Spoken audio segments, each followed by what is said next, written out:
가증스러운 내 사랑아, 가증스러운 내 사랑아라는 설교의 제목으로 함께 말씀의 은혜 나누도록 하겠습니다. 이런 이야기로 한번 시작해 볼게요. 2010년에 발매된 대중가요입니다. 우리 대한민국에서 한 유명한 인기 가수가 태양이라고 하는 다 아시죠? 그 인기 원래 그룹이죠. 그룹 빅뱅이었나? 그 그룹에서 한 이제 멤버였던 태양이라는 가수가 처음으로 솔로 앨범을 냈어요. 그래서 그 타이틀곡이라고 하죠. 그 곡이 나만 바라봐 이런 곡이었던 것 같습니다.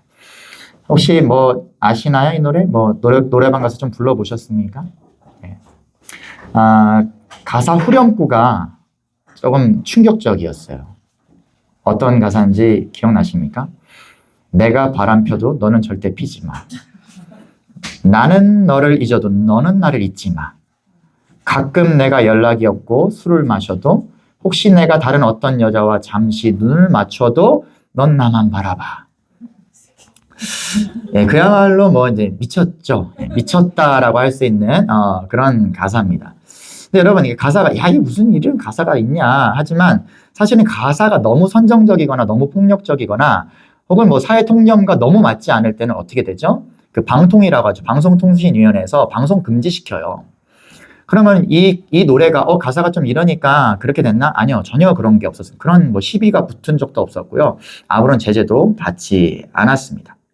그러니까 뭐 청소년 유해 콘텐츠로 뭐 지정되지도 않았고요. 뭐 방송 금지당한 적도 없습니다. 왜 그럴까요? 우리가 느끼기에 이 가사가 좀 그렇지 않나요? 물론 가사의 전제는 무척 잘못됐죠. 그렇죠? 무척 잘못됐습니다. 상대방이 그렇게 요구할 거면 나도 그렇게 해야죠. 전제는 무척 잘못됐죠. 너무 이기적인 발상이죠. 나만 좋아해. 내가 실수해도 너는 나만 좋아해줘야 돼. 나만 바라봐줘야 돼. 너무 이기적이죠. 그렇지만 정말 사랑하는 연인을 향해서 제발 나만 바라봐줘라는 간절한 그 사랑의 구애만큼은 진실되잖아요. 맞잖아요. 그거는 뭐 사회 통념과 맞지 않더라도 그 발상만큼은 틀림이 없는 것입니다. 그 간절한 요구는 잘 표현된 거예요. 적어도 연인 관계에서 넌 나만 바라봐야 돼 라는 그 요구만큼은 너무나 자연스러운 요구죠, 사실은. 내가 어떤 인간이든지 간에. 그죠? 그리고 또 정당하다라는 것입니다. 그러니까 이것이 뭐 가사적으로 조금 충격이 있을지라도 이것이 뭐 방송 금지되거나 그러진 않은 거예요. 사람들에게 많은 사랑을 받았던 노래고 많은 사람들이 좋아했던 노래죠. 그러니까 연인 관계 안에서 서로에게 그러한 요구를 하는 것은 폭력이 아니죠. 그죠? 집착이 아닙니다. 넌 나만 바라봐야 돼. 나만 사랑해줘야 돼. 나에게만 관심 가져줘야 돼. 이거는 집착 아니에요. 뭐 폭력, 데이트 폭력, 뭐 스토커 그런 거 아닙니다. 연인 관계에서는 그게 자연스럽게 성립이 되죠. 그것을 사랑이라고 우리는 표현합니다. 그래서 다소 가사가 억지스럽긴 하지만 얼마 전에 이 태양이란 가수가 어디 방송 나와서 그러더라고요. 자기도 근래에 그 노래 이렇게 가사 보고 스스로 충격받았대요. 내가 이런 노래를 불렀었나 라면서. 그러니까 본인도 그렇게 이야기할 정도로 가사가 뭐 앞뒤가 사실 안 맞긴 하죠. 억지스럽죠. 그럼에도 사랑 노래로서 대중들이 받아들이기에 그렇게 무리가 없었다라는 것입니다. 그러니까 오해하지 마십시오. 제가 이 가사가 맞다, 이거 잘한 거야 라는 얘기는 절대 아닙니다. 정말 잘못된 가사예요. 정말 잘못된 발상입니다. 그러나 연인 관계에서 서로에게 나만 바라봐줘 라는 요구는 무리한 요구가 절대 아니다라는 말씀을 드리는 거예요. 이 맥락을 놓치시면 안 돼요. 제가 이상한 정목사 이상한 관점을 가지고 있네 이러시면 안 됩니다. 그냥 연인 관계 안에서 우리는 충분히 그런 요구를 하는 게 자연스럽고 마땅하다라는 말씀을 드리는 것입니다. 누군가가 사랑을 하게 되고 연인 관계 혹은 부부 관계를 맺는다는 건 단순히 나 좋아하는 사람이 생겼어요 이런 그냥 어떤 말이나 감정 따위가 아닙니다. 누군가와 연인 관계가 되었다, 부부 관계가 되었다, 이거는 아주 독특하고 단단한 계약적인 관계가 성립되었다는 걸 의미하는 거예요. 이건 함부로 깨어뜨릴 수 없는 것입니다. 여러분, 연애나 결혼 전에는 다른 이성을 우리가 얼마든지 만날 수 있죠. 그냥 뭐 이렇게 한번 생각해 보세요. 우리가 누군가와 연애를 하기 전이야, 결혼하기 전이야. 근데 그냥 단순히 어떤 그런 이성과 커넥션만 있어요. 그냥 뭐 요즘 친구들 흔히 말하는 걸로 뭐 그냥 좀 썸 타는 관계라고 한다던가 아니면 조금 그냥 알아가는 단계라고 할 수 있는 그런 관계가 있다고 해봐요. 근데 그 관계에서 상대방이 나한테 나만 바라봐. 다른 사람 절대 만나지 마. 나만 바라봐. 이건 뭐예요? 이거는 집착이죠. 그죠? 폭력이죠. 억압이죠. 이거는 무리한 요구고요. 이것은 이제 스토커라고 하죠. 예. 그러니까 그거는 안 되는 거예요. 그러면 안 되는 거예요. 그러나 연인 관계 혹은 결혼 관계가 시작되고 나서는 다른 사람을 만나면 안 되는 겁니다. 나만 바라봐가 성립이 되는 거예요. 또 만나면 안 된다고 우리가 정당하게 요구할 수 있는 겁니다. 만나면 안 돼. 다른 사람 만나면 안 돼. 다른 사람하고 관계 맺으면 안 돼. 다른 사람 바라만 봐도 안 돼. 여러분, 이 부부가 이렇게 걸어가는데 이렇게 아주 멋지고 혹은 아름다운 이성이 이렇게 지나가는 거예요. 그러니까 눈이 이렇게 돌아가죠. 그럼 어떻게 되죠? 이렇게 뒤통수 한 대 맞는 거죠. 맞아도 돼요. 왜요?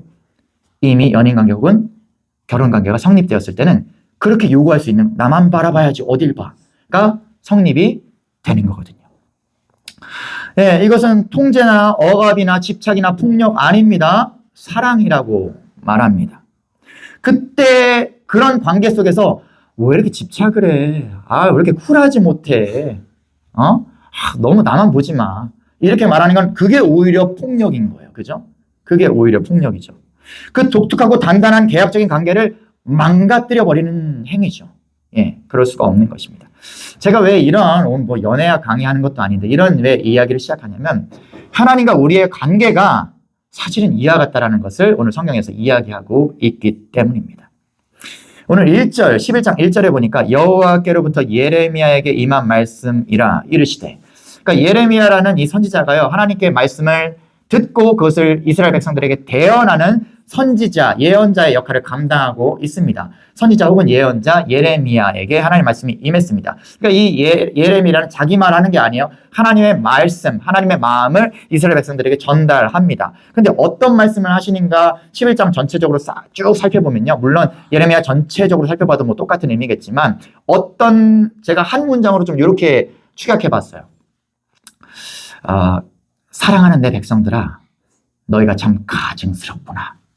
라는 게 오늘 11장에서 흐르고 있는 주님의 메시지입니다. 사랑하는 나의 백성들아, 너희가 참 가증스럽구나. 여러분, 이게 역설이죠. 양립되지 않는 두 문장입니다. 사랑스러운데 가증스럽대요. 가증스럽지만 사랑한다라고 말씀하고 있는 것입니다. 여러분, 가증스럽다 이거 어떤 표현이에요? 우리가 좀 자주 쓰진 않죠. 가증스러운 인간. 이런 가증 드라마에서 나오죠. 가증스럽다. 뭡니까? 예, 뭐 가능할 가짜에 미워할 증자 써서 뭐 미워할 만하다. 한자적으로는 그냥 미워할 만하다. 가벼운 표현 같지만 사실은 그렇게 우리가 가볍게 쓰지 않죠.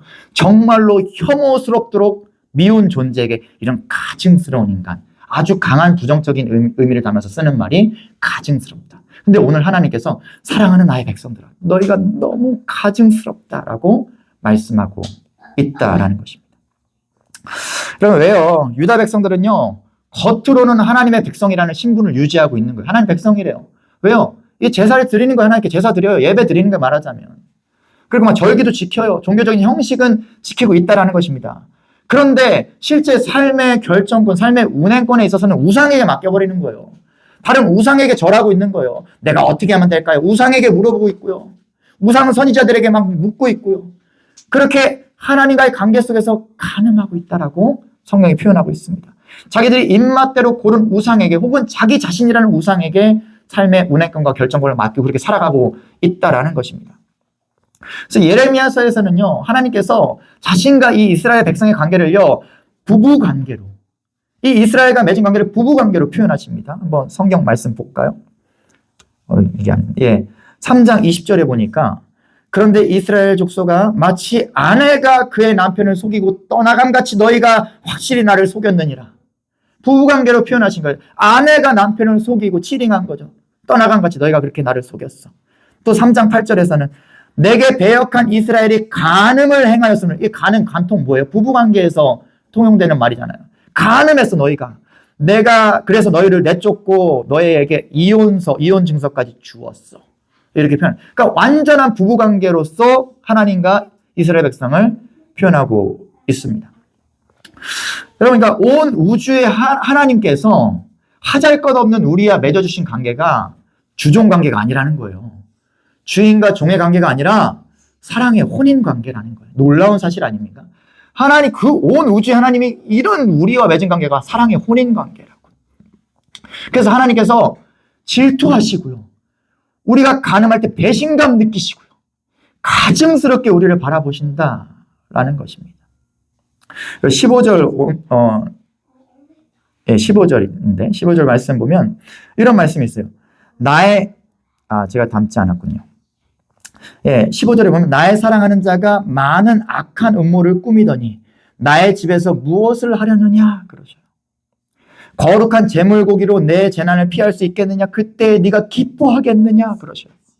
무슨 말이냐면 나의 사랑 그래도 사랑하신대요. 나의 사랑하는 자가 악한 음모를 지금 내 앞에서 꾸미고 있구나.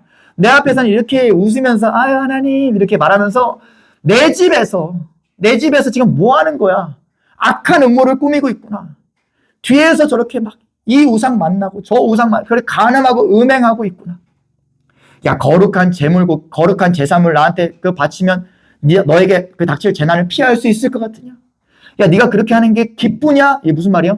너 지금 재밌냐? 그런 거야. 너 지금 내 앞에서 그렇게 하는 거 재밌냐? 내가 다 보고 알고 있는데 재밌냐? 여러분, 사람도 그렇잖아요. 상대방의 음모를 꾸미려면, 그러니까 혼인 관계에서 상대방을 속여 먹으려면 적어도 집 나가서 안 보이는 데서 해야 될 거 아니야. 양심이 있으면, 그죠? 근데 주님 앞에서, 주님의 성전에서 겉으로는 주님밖에 없는 것처럼, 여전히 주님만 사랑하는 것처럼 온화한 미소를 짓는 거예요. 주님 이러면서. 그러면서 거룩한 제물을 바칩니다. 그런데 뒤로는 그 수많은 악하고 음란한 우상들을 숭배하면서 그것들을 즐기면서 이중생활을 하는 거죠. 그러면서 뭐라고 그래요? 주님은 모르실 거야. 주님 모르실 거야. 혹은 주님 이해해 주실 거야. 주님께서 꾸짖지 않으실 거야. 우리 주님은 너그러우시잖아. 우리 주님 쿨하시잖아. 혼인관계인데요, 여러분.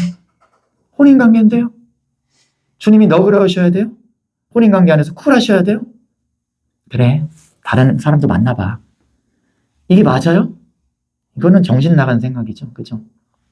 근데 우리는 그러고 있다라는 거예요. 이스라엘 백성이 그러고 있다라는 거예요. 주님은 모르실 거야. 혹은 주님 이해해 주실 거야. 주님은 꾸짖지 않으실 거야. 여러분, 그들이 주님 앞에서 행하는 종교적인 행위는요, 그저 그들의 죄를 가리우고 그들의 죄책감을 덜어내려는 수단이었을 뿐이었다라는 것이죠. 그러니까 그걸 다 보시고 아시면서 바라보시는 주님의 입장에서는 얼마나 가증스럽겠어요. 정말 가증스럽죠. 그럼에도 사랑하는 백성아 라고 말씀하셔요. 여러분, 이들의 가증스러운 참상이 정말 심각했음이 오늘 본문 13절에 보면 이렇게 표현됩니다. 유다야, 내 신들이, 네가 섬기는 우상들이 너의 성읍의 수요와 같도다. 무슨 말이에요? 도시마다 우상이 있어요. 심지어는 너희가 예루살렘 거리의 수대로 그 수치스러운 물건의 제단, 곧 바알에게 분향하는 제단을 쌓아둔다. 골목마다 거리마다. 무슨 말이에요? 이 사랑하는 아내를 찾으려고 막 이렇게 다니는 거예요. 사랑하는 연인을 찾으러 다니는데 골목에서 보게 되는 거예요. 그 간음하는 현장을, 간통 현장을 골목에서마다 보는 거예요. 골목마다 거리마다 우상이 즐비한 것을 주님께서 바라보고 있습니다.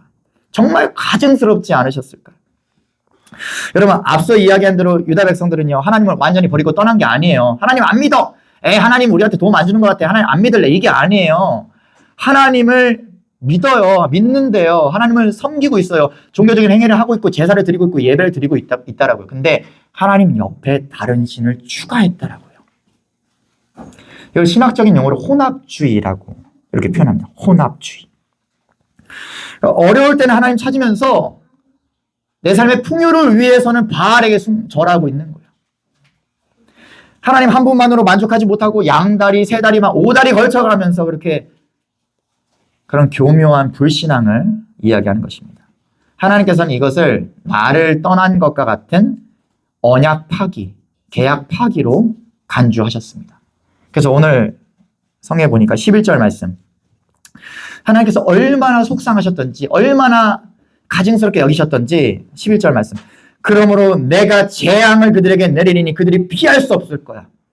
그들이 내게 부르짖을지라도 내가 듣지 않을 거야. 절대 안 들을 거야. 14절에서 또 뭐라고 하셔요? 그러므로 예레미야에게 말씀하신 거야. 그러므로 너는 이 백성을 위해서 기도하지 마. 나 안 들을 거야, 그 기도. 그들을 위해서 부르짖거나 구하지 마. 그들이 그 고난으로 말미암아 내게 부르짖을 때에 내가 듣지 않을 거야. 나 안 들을 거야. 구하지도 마. 여러분, 이거 하나님이 너무 속 좁으신 거예요? 너무 관대함이 없으신 거예요? 너그럽지 못하신 거예요?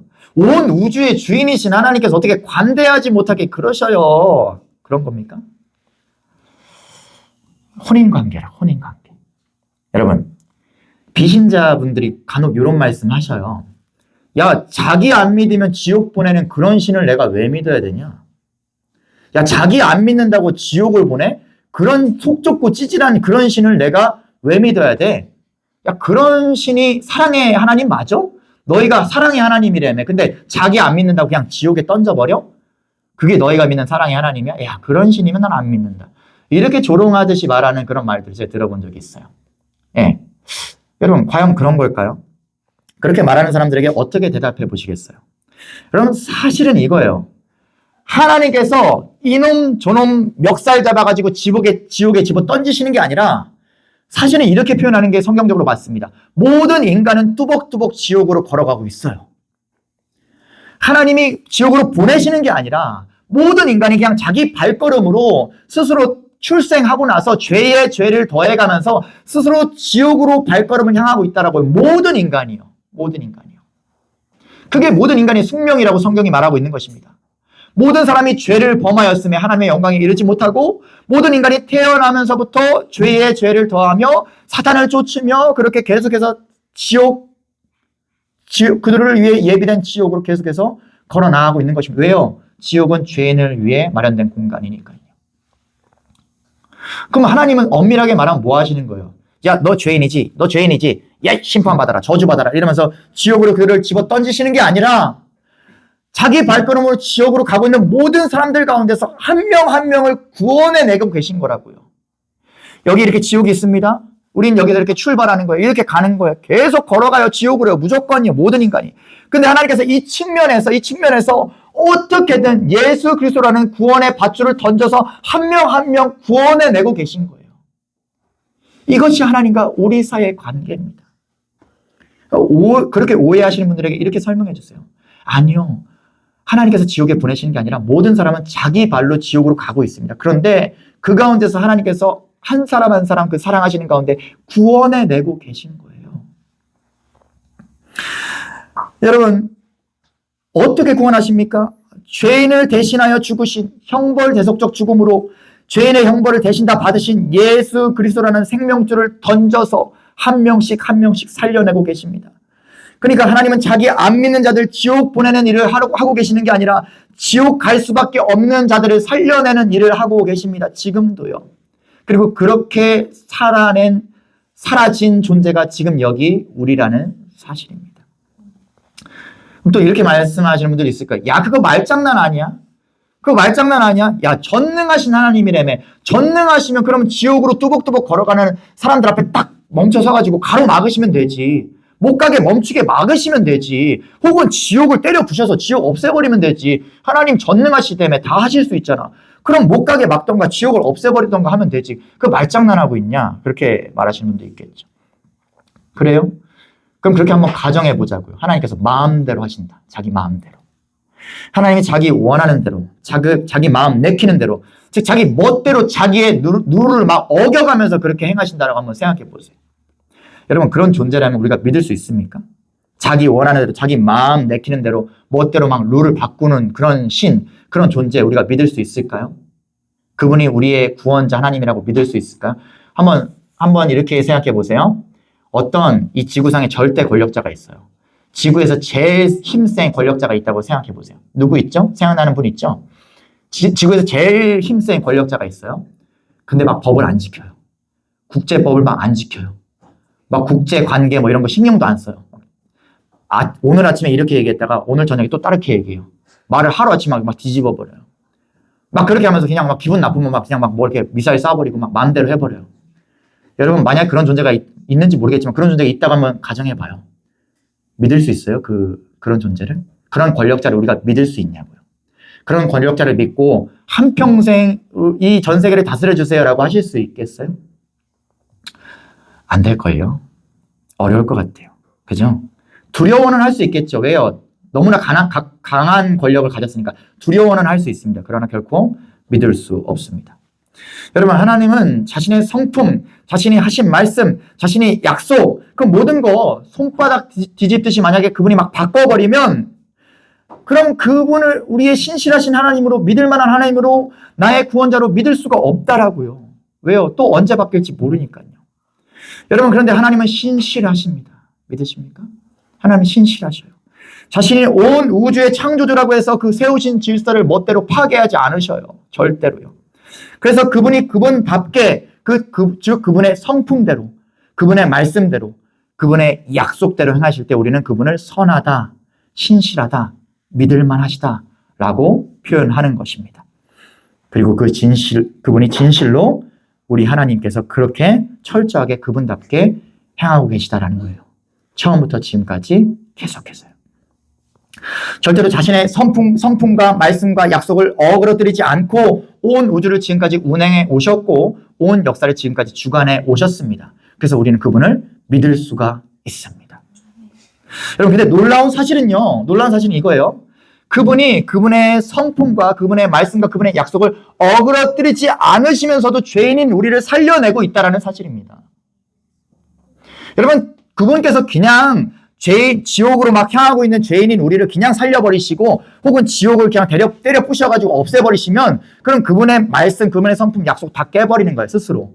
근데 그것을 지켜내시면서 우리를 살려내고 있다라는 사실, 이게 바로 기적 아니겠습니까? 이게 바로 그분의 전능하심 아니겠습니까? 아버지 하나님과 아들 예수 그리스도의 놀랍고도 오묘한 구원의 방식 아니겠습니까? 그게 바로 십자가의 은혜다라는 것입니다. 그래서 이게 놀라운 사실이에요. 죄인인 나를, 지옥 갈 수밖에 없는 나를 살리셨다니. 그분은 정말로 선하시구나. 그분은 정말로 신실하신, 내가 믿을 만한 구원자가 맞구나. 여러분, 그러니 하나님과 우리의 관계를 오해하지 마십시오. 하나님께서 먼저 우리를 살려내셨고 그 새 생명으로 깨어난 우리에게 새로운 삶이, 이 혼인 관계가 이제 시작된 거예요. 이 관계가 시작된 겁니다. 근데 우리가 이 관계를 막 깨뜨리려고 그래요. 그러면서 하나님 관대하지 못하게, 쿨하지 못하게, 왜 나만 바라봐, 왜 넌 나만 바라봐, 자꾸 그러셔요. 집착 아닙니까? 여러분, 그 말은 뭐냐면 내가 다시 이 관계를 깨뜨리고 하나님께서 다시 허락하신 새 생명의 삶을 깨뜨리고 다시 뚜벅뚜벅 지옥으로 걸어가겠다라는 선언과 다름없는 거예요. 이해가 되십니까? 이 관계를 깨뜨리자면 다시 우리는 지옥으로 걸어가는 존재가 될 수밖에 없는 것입니다. 이 사랑의 언약 관계, 사랑의 혼인 관계는 이미 시작되었고 이 관계는 우리는 이 관계를 지켜내야만 합니다. 넌 나만 바라봐라는 말씀 앞에서 우리는 순종해야만 합니다. 여러분, 말씀 마치는데 현재 미국에서 가장 영향력 있는 설교자 중에 한 명이라고 할 수 있는 이제 폴 워셔 목사님이라는 분이 있어요. 그분이 이런 말씀 하시더라고요. 당신이 만약 그리스도인으로서 16시간 동안 깨어 있다면, 평균 잡아서 이제 8시간 자고 16시간 동안 깨어 있다면 그 말인즉 당신은 세상 가운데서 16시간 동안 영적인 싸움을 하고 있다는 의미입니다. 라고 말씀하시더라고요. 그러니까 세상에 너무나 가득한 세상의 조류와 세상의 가치관과 세상 미디어의 그런 날조들이 범람하고 있습니다. 16시간 동안 그것들이 우리를 뒤흔들어요. 우리를 고민하게 만들고요. 우리를 혼란스럽게 만듭니다. 그 환경 속에서 우리는 16시간 동안 영적인 싸움을 하고 있다는 거예요. 이 싸움을 멈추면 안 된다라는 것입니다. 여러분, 이 16시간 동안 우리는 세상의 메시지에 노출되어 있습니다. 그 영향력을 이겨내기 위해서는 그만큼 치열한 영적 전투가 필요하다는 것을 이야기하고 있는 거예요. 여러분, 영적인 전투는 우리 그리스도인에게 숙명이다라는 거예요. 멈추면 안 되는 거예요. 멈추면 어떻게 돼요? 다시 뚜벅뚜벅 걸어 나가는 존재가 될 수밖에 없는 것입니다. 그러면서 어떤 말씀하시냐면 기독교 방송이나 어떤 유명인의 간증이나 어떤 특별한 기믹이라고 표현, 잔재주 같은 거죠. 기믹 같은 걸로 당신의 삶을 변화시킬 수 있을 거라고 기대하지 말라는 거예요. 직접 하나님과 관계하라는 거예요. 무슨 말이에요? 이 혼인 관계를 제대로 넌 나만 바라봐, 이 말씀을 순종해서 그분과 관계하며 나아가라는 거예요. 그래서 3가지로 이렇게 말씀하시더라고요. 하나님 말씀을 묵상하라고, 연구하라고. 하나님께서 허락하신 이 말씀을 묵상하고 연구하라고, 그 하나님을 알아가라고. 2번째로 기도하시라고, 직접적으로 그분과 대면해서 기도하시라고. 그리고 3번째로 건강한 교회 공동체 안에서 살아가시라고. 이 세 가지로 말씀하시더라고요. 이런 방식으로 우리는 하나님과 혼인관계를 지켜나가고 그 안에서 그분만 바라보며 살아갈 수 있다는 것입니다. 이상한 방식들로는 그냥 계속해서 혼란스러워질 뿐이다라는 것이요. 근데 솔직히 우리의 모습이 어때요?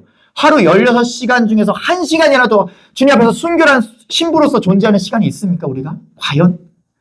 16시간 중에 단 1시간이라도 그분 앞에 순결한 신부로서 그분 앞에 딱 그분만 바라보는 시간이 과연 있냐라고요. 과연. 주님을 믿는다 하면서도 깨어있는 모든 순간을 너무나 문란하게 세상과 혼합되어 혼합주의로 살아가고 있진 않냐라는 거예요. 하나님을 신뢰한다는 그 신앙과 함께 세상의 모든 가치와 내가 원하고 갈망하는 모든 것들을 막 다 뒤섞어서 그냥 명목상으로만 그리스도인으로 살아가고 있지는 않은가?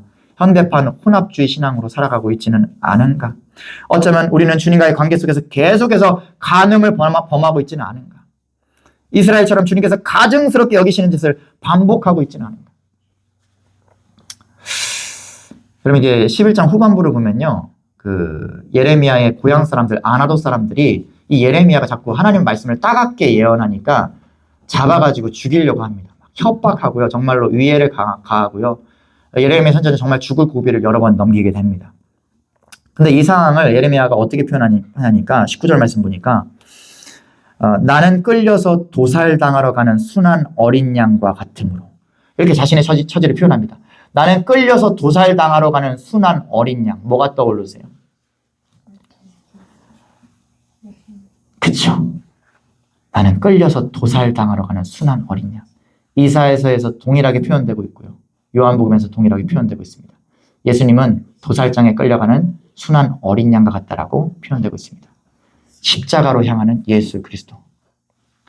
여러분, 하나님의 말씀 앞에 설 때 우리는 어쩌면 계속해서 그런 가늠한 여인처럼 살아가게 될지도 모릅니다. 여러분, 예수 그리스도의 십자가를 한번 생각해 보세요. 그분이 우리와 이 십자가를 통해서 혼인관계 맺으시려고 이 구원 계획을 진행하고 계셔요. 근데 그분은 아셔요. 아, 내가 너희를 이 방식으로, 이 정말 나를 찍고 상하는 방식으로 너희를 끝끝내 이 지옥 가는 길에서 너희를 살려내면 그럼 너희가 정신 차리고 나만 바라보게 되겠구나. 오직 나만 바라보는 아름다운 신부로서 나와 함께 살게 되겠구나. 이렇게 생각하고 우리를 구원하셨을까요? 그렇게 100%의 기대를 가지고 우리를 구원하셨을까요? 아니요. 어림도 없죠. 어림도 없죠. 우리가 우리를 알잖아요. 여러분이 여러분 자신 알잖아요. 예수 그리스도의 그 십자가의 구속의 은혜를 깨달았다고 해서 우리가 그렇게 정말 16시간 순결한 신부로 살아갈 수 있는 그런 존재로 살아갈 수 있는 존재 맞습니까? 예수님께서, 하나님께서 그것을 기대하시고 우리가 그럴 존재라는 기대를 품으시고 우리를 구원하신 걸까요? 아니요. 결코 그렇지 않습니다. 우리는 절대 그러지 못할 존재라는 걸 알면서 구원하신 거예요. 우리가 또 간음할 거 알면서 구원하신 거라고요. 우리가 또 행음할 거 알면서 그분께 또 배신감 드리고 또 질투를 느끼게 해드리고 너무나 가증스럽게 또 만들 거 알면서도 우리를 구원하셨다라는 것입니다. 그럼 어떨 때는 우리 스스로가 혐오스러울 정도로 그렇게 우리는 살아가죠. 여러분, 그러나 예수 그리스도를 바라봅시다. 그리고 나를 바라봅시다. 달라질 가능성이 보이지 않는 나를 그분께서 구원하셨습니다. 오늘 이 설교를 들은 나는 완전히 달라져서 하루 16시간 주님만 바라보며 살아갈 순결한 신부가 될 수 있을까? 예, 어려울 것입니다. 그럼에도 그분이 우리를 살려주셨다는 사실을 기억하시면서 이렇게 한번 생각해 보세요. 그럼에도 불구하고 내가 정말로 정말 주님 앞에 가증스러운 존재로 살아가고 있음에도 불구하고 내 안에 달라질 수 있다는 소망이 조금이라도 있으시다면, 혹은 내 안에서 주님을 믿는 믿음 가운데 내 삶이 변화될 거라는 조금의 소망이 있으시다면 어쩌면 그것은 내가 예수 그리스도를 구주로 믿고 있다는 증거가 될 것입니다. 예수 그리스도께서 나를 위해 행하신 일을 내가 바라보고 있다는 증거가 될 것입니다. 예수 그리스도를 믿는 삶이 나의 삶의 16시간, 아니 잠들어 있는 모든 순간까지 지배할 때 나에게 진정한 자유와 행복과 평안이 있을 거라는 사실을 믿는 믿음이, 조망만한 믿음이라도 그것이 내 안에 있기 때문에 나 달라질 수 있어. 나 변화될 수 있어. 나 새로워질 수 있어. 라는 소망이 우리 안에서 조금이라도 움트고 있다라고 저는 생각합니다. 그러니까 예수 그리스도를 바라봅시다. 이 일을 능히 이루실 수 있는, 내 삶 가운데서 이 일을 능히 행하시고 이루실 수 있는 예수 그리스도를 바라보고 그분께로 나아갈 수 있는, 그러니까 나에게 소망 두지 마세요. 나를 보면 비참해져요. 그러나 예수 그리스도를 바라보고 그분으로 인해서 변화된 삶을 살아갈 수 있는 저희 여러분 되길 간절히 소망합니다. 함께 찬양하시겠습니다.